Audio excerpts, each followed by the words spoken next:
Every week, the Block family mows the lawn in front of their Portland home.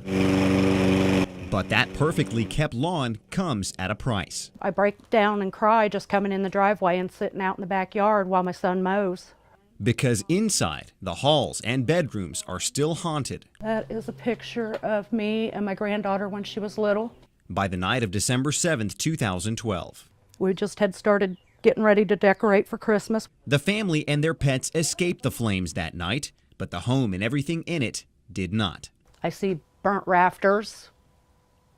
I can remember what it looked like, but it's not there anymore. There's nothing.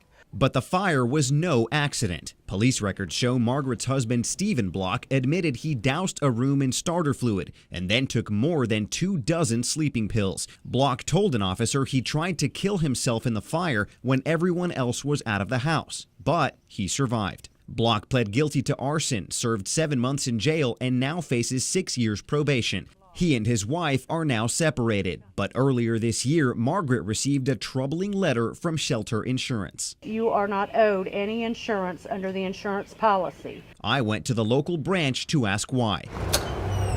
Employees there told me to call the corporate office, where a spokesperson says their homeowner's insurance policies clearly state an intentional act by a policyholder that causes damage is excluded from coverage. And now I have nothing left. I have no home. I have nothing. Margaret is listed as the victim of a crime in the police report, but as far as the insurance company is concerned, she's liable for the damages caused by that crime. I don't know where to go next. I need somebody to help me. It's a difficult place to be for a woman who can only watch as her son mows in the shadow of a house that used to be their home.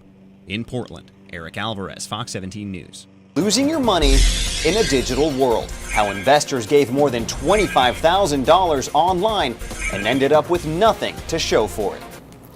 Now, according to this report by the National Council of State Boards of Nursing, the substance abuse rates between nurses and the general population are about the same. But when it comes to prescription drug abuse, nurses are at a much higher risk, creating a problem that only seems to be getting worse. You can also go outside, pay a little extra, pick up a paintball gun, and open fire on jolly old St. Nick. Marvel Comics has a history of pushing the envelope. In 2012, one of the astonishing X-Men had a same-sex marriage. And now Kamala Khan is the first female Muslim superhero to get her own Marvel series. The first edition of the redesigned Miss Marvel hit the stands on Monday, and it doesn't shy away from her family's faith. May Allah forgive you, Abu. Or the struggles Kamala believes come with it. I don't know what I'm supposed to do. I don't know who I'm supposed to be.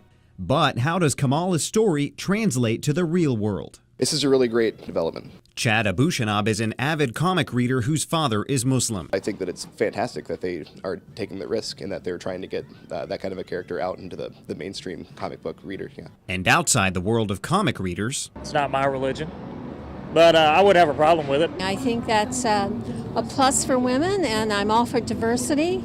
That's how we learn and grow. The first issue of Miss Marvel ends with a series of letters to the writers, all of them praising Marvel's willingness to take a risk. But there are some on social media that aren't happy about this at all.